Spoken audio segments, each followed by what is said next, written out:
प्रदेश में स्थापित 55 पुलों का होगा लोकार्पण। मुख्यमंत्री पुष्कर सिंह धामी वर्चुअली करेंगे लोकार्पण। हेस्को और आईसीआईसीआई बैंक के सामूहिक प्रयास से बने 55 पुल।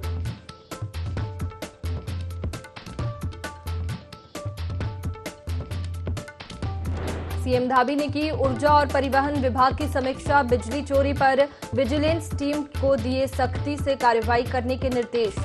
टनकपुर बस स्टेशन को मॉडल स्टेशन के रूप में विकसित करने पर दिया जोर।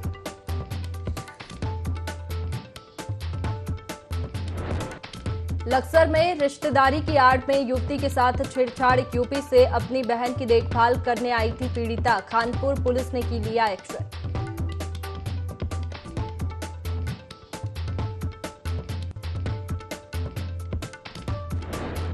किच्चा के डैम में नहाने गए युवक की मौत। कई घंटों की मशक्कत के बाद एसडीआरएफ की टीम ने शव को निकाला। मौत की खबर से परिजनों में शोक की लहर।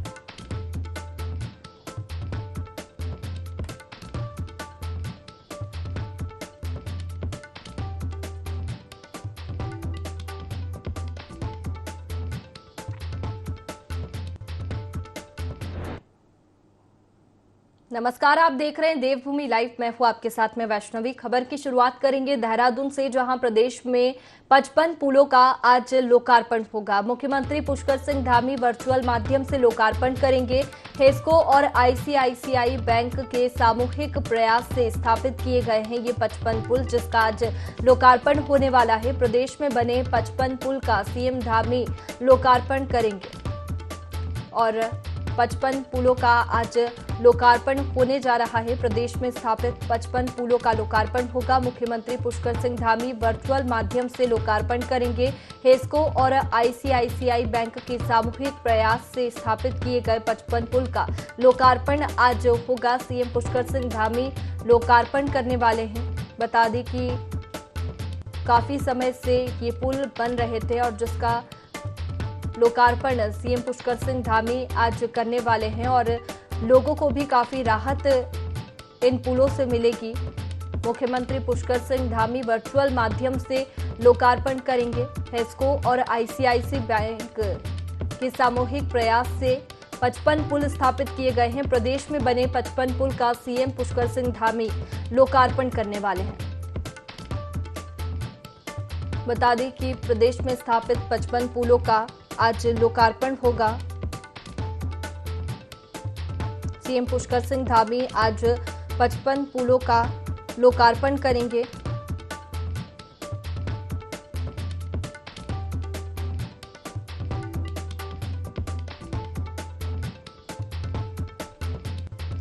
तो देखिए, मुख्यमंत्री पुष्कर सिंह धामी वर्चुअल माध्यम से लोकार्पण करेंगे। ज्यादा जानकारी लेंगे, हमारे सहयोगी विनय हमारे साथ में सीधे जुड़ गए हैं। विनय, प्रदेश में स्थापित 55 पुलों का आज लोकार्पण होगा। सीएम पुष्कर सिंह धामी लोकार्पण करेंगे। क्या राहत लोगों को मिलेगी?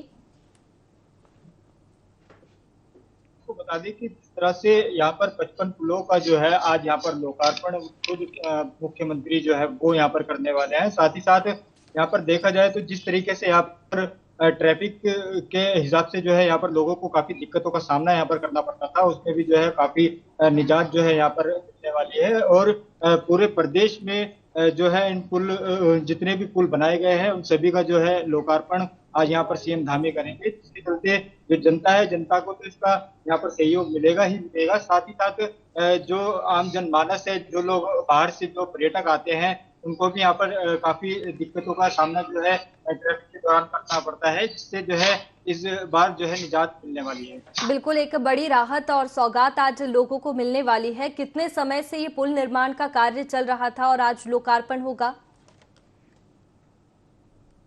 जी बिल्कुल, देखिए पुलों के निर्माण कार्य जो है काफी लंबे समय से जो है यहाँ पर किया जा रहा था, जिसके चलते जो है काफी दिक्कतों का भी जो है सामना यहाँ पर जनता को करना पड़ा था। लेकिन अब वहीं अगर बात की जाए राहत की, तो काफी राहत जो है इन पुलों के बनने के बाद जो है यहाँ के जो लोग हैं उनको यहाँ पर राहत मिलने वाली। बिल्कुल विनय, वर्चुअल माध्यम से मुख्यमंत्री पुष्कर सिंह धामी लोकार्पण करने वाले हैं। कितने बजे लोकार्पण कार्यक्रम होगा?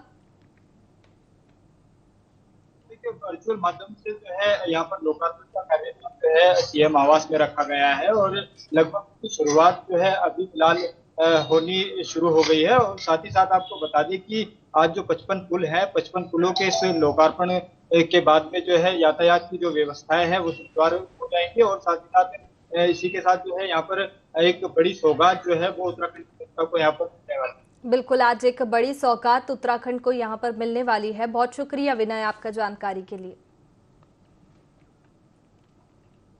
चलिए आगे बढ़ते हैं। उधम सिंह नगर के किच्छा में डैम में डूबने से एक युवक की मौत हो गई। दरअसल रिजवान अपने 3 दोस्तों के साथ धोरा डैम में नहाने गया था। इस दौरान रिजवान गहरे पानी में चला गया, जिसकी जानकारी पुलिस और स्थानीय लोगों को दी गई। वहीं मौके पर पहुंची पुलिस ने गोताखोरों की मदद से कई घंटे की मशक्कत के बाद युवक के शव को बाहर निकाला। फिलहाल पुलिस आगे की कार्रवाई में जुटी है। किच्छा की घटना है जिसमें एक व्यक्ति रिजवान जो है इनके डूबने की सूचना मिली थी। ये सूचना कल शाम हमें देर शाम प्राप्त हुई थी। तो कल शाम को भी हम लोगों ने सर्च और रेस्क्यू ऑपरेशन चलाया लोकल जो डाइवर्स हैं, गोताखोर हैं, उनकी सहायता से। परंतु जो है अंधेरा होने की वजह से ऑपरेशन कल कंटिन्यू नहीं कर पाए। तो आज सुबह हमने SDRF और लोकल गोताखोरों की मदद से रेस्क्यू ऑपरेशन चलाया। तो इनकी बॉडी रिकवर हुई है फिलहाल वहाँ से, और उसमें पंचायतनामा पोस्टमार्टम की कार्रवाई की जा रही है। और जो अभी तक तथ्य प्रकाश में आए हैं उसमें ये आया है सामने कि अपने 2 साथियों के साथ, जो कि इनके चचेरे तहेरे भाई भी हैं, उनके साथ ये लोग गए थे वहाँ पर स्विमिंग और ये सब नहाने के लिए डैम में, और वहाँ पर डूबते समय नहाते समय इनकी मृत्यु हो गई। और बाकी आगे जांच की जा रही है इसकी घटना की, और पंचायतनामा और पोस्टमार्टम के बाद जो भी तथ्य सामने आते हैं उसमें अग्रिम कार्रवाई की जाएगी। उत्तरकाशी के पुरौला में हुई घटना के बाद कांग्रेस नेताओं ने बीजेपी के खिलाफ कड़ी प्रतिक्रियाएं व्यक्त की है। हल्द्वानी पहुंचे कांग्रेस नेताओं ने इस सब पर जिम्मेदार बीजेपी को ठहराया है। और इसी कड़ी में पूर्व मुख्यमंत्री हरीश रावत ने धामी सरकार पर तंज कसते हुए कहा, राजनीतिक दलों के रूप में हम सब का कर्तव्य है कि हम शांति और सौहार्द को आगे बढ़ाएं, एक सुरक्षित उत्तराखंड का संदेश दें। लेकिन कुछ लोग कानून का उल्लंघन कर रहे हैं, उन लोगों के खिलाफ कार्रवाई होनी चाहिए। वहीं कांग्रेस प्रदेश अध्यक्ष करण मेहरा ने भी सरकार पर जमकर हमला बोला। को उनके अधिकार प्रदान करना और कर्तव्यों का भान कराना हर सरकार का काम है, हर संगठन का काम है। लेकिन जिन घटनाओं का आप जिक्र कर रहे हैं, मुझे लगता है ये सोची समझी रणनीति के तहत 2024 के चुनाव को प्रभावित करने की एक रणनीति है कि जिसने अपराध किया उसको आप दंडित करिए ना। लेकिन जो निरपराधी हैं, जो उनके समुदाय के लोग हैं, उनकी दुकानों में जिस तरीके से हिंदू वाहिनी और बजरंग दल ने हमला किया है, पुलिस चुप क्यों थी? क्यों नहीं प्रशासन ने कार्रवाई की? उन संगठनों के नेताओं के खिलाफ क्या कार्रवाई हुई? ये हमारा प्रश्न है। जनता को सुरक्षा प्रदान करना, इस बात को स्थापित करने का काम सरकार और प्रशासन का होता है, और मेरी नज़र में सरकार बुरी तरीके से इस पूरे काम में फेल है। राजनीतिक दलों के रूप में हम सबका कर्तव्य है कि हम शांति और सौहार्द को आगे बढ़ाएं और सबको संरक्षण दें, एक सुरक्षित उत्तराखंड का संदेश दे। ये सरकार का दायित्व है। और सरकार का ये भी दायित्व है कि यदि कुछ लोग कानून का उल्लंघन कर रहे हैं, कुछ लोग सामाजिक व्यवस्थाओं को, परंपराओं को तोड़ रहे हैं, तो उन लोगों के खिलाफ कार्रवाई की जा सके, लेकिन निर्दोष पीड़ित न हो और दोषी बचे नहीं। यही एक अच्छी सरकार का कर्तव्य है। और मैं उम्मीद करता हूं कि मुख्यमंत्री एक अच्छी सरकार और एक अच्छे मुख्यमंत्री के तौर पर काम करेंगे। उत्तराखंड में 3 जुलाई से 17 जुलाई तक कावड़ मेले का आयोजन किया जाएगा। मेले को लेकर अंतर्राज्यीय कोऑर्डिनेशन बैठक हुई, जिसमें यूपी, हरियाणा, पंजाब, जम्मू कश्मीर, हिमाचल, दिल्ली और राजस्थान के पुलिस अधिकारी मौजूद रहे। इसके साथ ही बैठक में आरपीएफ, सीआरपीएफ, आईबी के अधिकारी भी शामिल हुए। बैठक में यात्रा को लेकर कई अहम फैसले लिए गए, जिसके तहत हर कावड़ यात्री को पहचान पत्र रखना अनिवार्य होगा। वहीं कावड़ियों के लिए रूट तय किए जाने पर चर्चा की गई। ये आज जो है इस वर्ष की कांवड़ मेला की जो 3 जुलाई से 17 जुलाई तक होने वाला है, उसकी हमारी अंतर्राज्यीय कोऑर्डिनेशन बैठक थी। और इसमें उत्तर प्रदेश, हरियाणा, पंजाब, जम्मू कश्मीर, हिमाचल, दिल्ली और राजस्थान के अधिकारियों ने भाग लिया। आईबी के अधिकारियों ने भाग लिया। आरपीएफ और सीआरपीएफ के अधिकारियों ने भाग लिया और हम लोगों ने आपसी कोऑर्डिनेशन रास्तों कौन से रूट से कैसे होना है उसके बारे में, कब से डाइवर्जन लागू किए जाने हैं उसके बारे में चर्चा की और बाकी कैसे कांवड़ मेला को शांतिपूर्वक ढंग से कराया जाना है उसके बारे में चर्चा की। गंगोत्री से रामेश्वरम की पैदल कावड़ यात्रा हरिद्वार पहुंची, जिसका मिथिला के तीर्थ पुरोहित शैलेश मोहन ने भव्य स्वागत किया। उन्होंने यात्रा में शामिल लोगों को मिथिला की परंपरा के अनुसार पाग और पटका भेंट कर सम्मानित किया। साथ ही यात्रियों के ठहरने खाने पीने का व्यापक प्रबंध किया। बता दें कि गंगोत्री से यात्रा प्रारंभ होकर उत्तर प्रदेश, मध्य प्रदेश, छत्तीसगढ़ के रास्ते तमिलनाडु के रामेश्वरम तक जाएगी। चल से आए हुए मणिकांत झा जी बाबा रामेश्वरम को जलाभिषेक करने के लिए आज हमारे पास आए हैं। मैं हरिद्वार में मिथिलांचल का तीर्थ पुरोहित होने के नाते मैं इन सबको आशीर्वाद और गंगा जी के अंगवस्त्र देकर के माँ गंगा से प्रार्थना कर रहा हूँ कि माँ गंगा इनको शक्ति दे, भक्ति दे और इनको इतना अपार शक्ति दे कि ये जाकर के निर्विघ्न रूप से इनकी यात्रा संपन्न हो और जाकर के ये जाकर के अपना बाबा को अपना जल को अर्पण। लोहाघाट उप जिला अस्पताल में डॉक्टरों की भारी कमी और मरीजों को सही इलाज न मिलने से कांग्रेसी नेताओं ने नाराजगी जताई है। साथ ही उप जिला अस्पताल को एक बार फिर से पीपीपी मोड में संचालित करने की मांग की। कांग्रेस के पूर्व प्रांतीय अध्यक्ष भागीरथ भट्ट व कांग्रेस प्रवक्ता शैलेंद्र राय ने कहा, लोहाघाट उप जिला चिकित्सालय की व्यवस्थाओं को पटरी पर लाना धामी सरकार के बस की बात नहीं है। अस्पताल में बरसों से न डॉक्टर है, न ही क्षेत्र के मरीजों को कोई सुविधा मिल रही है। दुर्भाग्य है लोहाघाट का। हम देख रहे हैं कई वर्षों से अस्पताल की व्यवस्था सामान्य कभी हो ही नहीं पाई। कितनी बार कोशिश कर ली यहाँ की जनता ने, यहाँ के जनप्रतिनिधियों ने, लेकिन हम लोग जाते हैं अस्पताल में छोटे मोटे इलाज के लिए, वहाँ लगता है कि अस्पताल है कि या रेफर सेंटर है, केवल एक आध विशेषज्ञ डॉक्टर वहाँ कभी कभी उपलब्ध होते हैं, बाकी कुछ भी नहीं है। कभी तो एक दिन तो ऐसी नौबत थी जब मैं खुद गया था, लोग कह रहे थे कोई डॉक्टर नहीं है। आज एक डॉक्टर थे, वो ट्रेनिंग में गए थे। तो हम बहुत ही दुखी हैं इस अस्पताल को लेके। ये अस्पताल हमारे लोहाघाट, पाटी, बाराकोट और बहुत सारे नेपाल के एरिया का बहुत ही मुख्य केंद्र है, जहाँ करीबन 300-400 ओपीडी रोज की होती है। इस जिले में शायद सबसे ज्यादा ओपीडी वाला जिला उप चिकित्सालय है, लेकिन यहाँ की व्यवस्थाएं राम भरोसे हैं। अब हमारा ये मानना है कि अब सरकार के कहने से कम लोहाघाट की व्यवस्था तो नहीं होने वाली।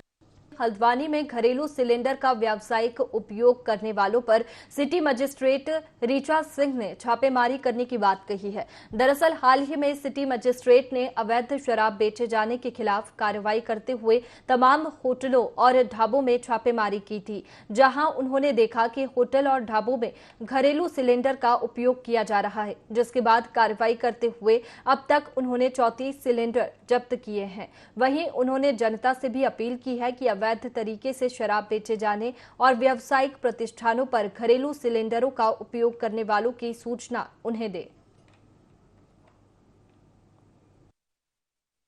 सिलेंडर हैं जिनका लोग व्यावसायिक उपयोग कर रहे हैं। अभी जब मैंने आबकारी के साथ छापेमारी करी थी शराब पकड़ने को लेकर, तो जगह जगह घरेलू सिलेंडर दिखाई पड़ रहे थे जिनका व्यावसायिक उपयोग हो रहा है। तो इनका दुरुपयोग ना हो, इसको लेकर ये अभियान चलाया गया, जिसमें लगभग 29 सिलेंडरों को जब्त किया गया है। 5 सिलेंडर अन्य और जब्त किए गए हैं। और इसके अलावा मैं ये अपील भी करना चाहूँगी कि सभी लोग अपना जो भी व्यावसायिक उपयोग कर रहे हैं वो उसका कमर्शियल कनेक्शन ही लें और उन घरेलू सिलेंडरों का व्यावसायिक उपयोग कदापि ना करें। इसके अभियान लगातार जारी रहे। उत्तरकाशी के चिन्याली सौड़ में गुलदार से दहशत का माहौल फैला हुआ है। दरअसल यहां गुलदार के हमले से एक महिला की मौत हो गई। बता दें कि 1 महीने के अंदर गुलदार के हमले से ये दूसरी मौत है। इससे पहले भी एक महिला गुलदार की शिकार हो चुकी है, साथ ही कई लोग घायल हो चुके हैं, जिससे अब वन विभाग की कार्य प्रणाली पर सवाल खड़े हो रहे हैं।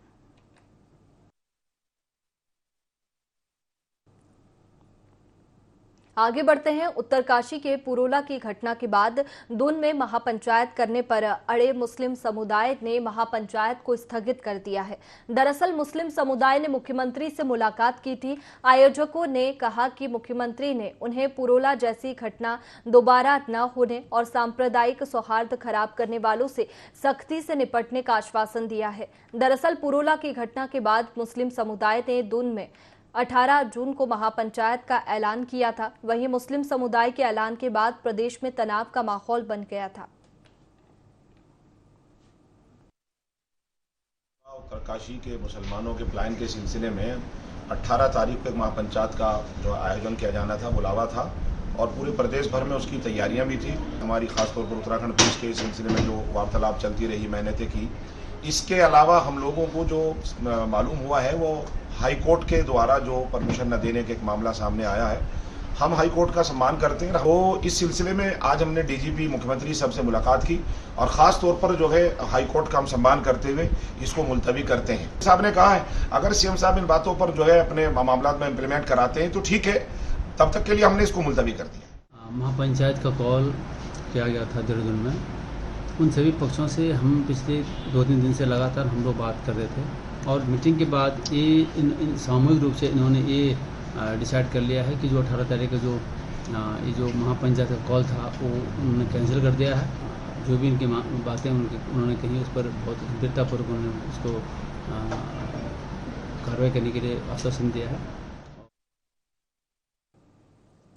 चलिए आगे बढ़ेंगे। चंपावत जिले में पशुओं में फैली लंपी वायरस से लगातार पशुओं की मौत हो रही है, जिसको देखते हुए एबीवीपी के प्रदेश सह मंत्री विवेक पुजारी के नेतृत्व में एबीवीपी के पदाधिकारियों ने लोहाघाट के पशु चिकित्सा से मुलाकात की और फैले लंपी वायरस की रोकथाम के लिए पशुपालन विभाग की ओर से की जा रही कार्रवाई की जानकारी ली। साथ ही डॉक्टर चंद को ज्ञापन सौंपा और सीएम धामी से पशुओं की मौत का मुआवजा पशुपालकों को देने की भी मांग की। वहीं डॉक्टर डीके चंद ने बताया कि लंपी वायरस से पीड़ित पशुओं का दूध उबालकर पिया जा सकता है, ये सुरक्षित है। उन्होंने कहा कि बीमारी पशुओं से मनुष्य में नहीं फैलती है।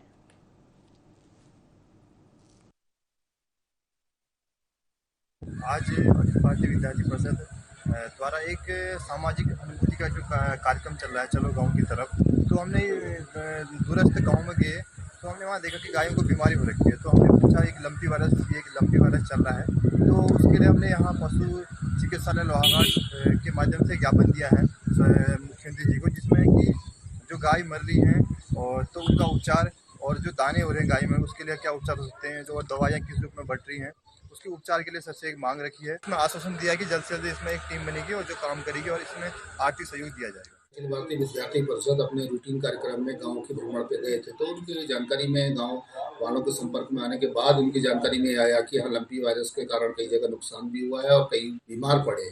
तो उनके द्वारा मुझसे जानना चाहा कि मतलब जो है कि सर दवाओं की क्या स्थिति है, बीमारी का आगे नियंत्रण की क्या स्थिति है। तो मैंने उनको बताया तो दवा हमारे पास पशु चिकित्सालय में उपलब्ध है और क्या चूंकि इसका जो है एकमात्र बचाव टीकाकरण बृहद स्तर पे हमारे द्वारा शुरू कर दिया गया है और काफी गांवों का टीका भी कर दिया गया है। पशुओं से मानव में होने वाला रोग नहीं है जिससे कि हमें इस प्रकार से भय हो कि इसका दूध हम पिए न पिए दूध को। लेकिन दूध देखिए कभी भी स्वस्थ पशु भी हो कच्चा नहीं पीना चाहिए, दूध को उबालना उससे चाहिए, दूध उबालिए और पीजिए, सब कोई दिक्कत नहीं। साल 2013 में केदारनाथ में आपदा आई थी, जिसके 10 साल बाद केदारनाथ धाम में काफी बदलाव आ चुके हैं। बड़ी मात्रा में पुनर्निर्माण के कार्य हुए हैं। वर्तमान में फेज 1 के तहत कुल 5 योजनाओं पर काम पूरा किया जा चुका है। इनमें केदारनाथ मंदिर के सामने चबूतरे का चौड़ीकरण शामिल है। इसके अलावा इस बार की 21 मुख्य योजनाओं पर भी काफी निर्माण कार्य चल रहे हैं, जिनमें अस्पताल, यात्रियों के लिए वाटर एटीएम सहित अन्य सुविधाएं, पुलिस स्टेशन, गेस्ट हाउस आदि शामिल है। केदारनाथ धाम में मौसम भी खराब रहता है। इसके बावजूद केदारनाथ धाम में मास्टर प्लान के लिए सभी अधिकारी कर्मचारी मेहनत और मनोयोग से काम कर रहे हैं।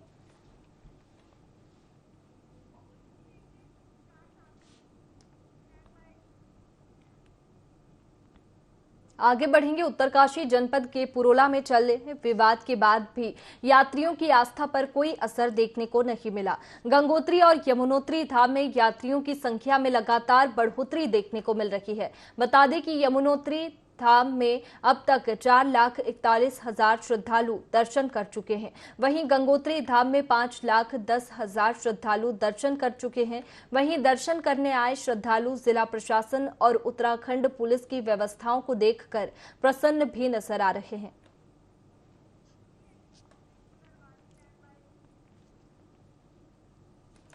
लालकुआं नगीना कॉलोनी वासियों के पुनर्वास की मांग को लेकर उत्तराखंड बेरोजगार संगठन ने जुलूस निकाला। वहीं नायब तहसीलदार को मुख्यमंत्री के नाम ज्ञापन सौंपा।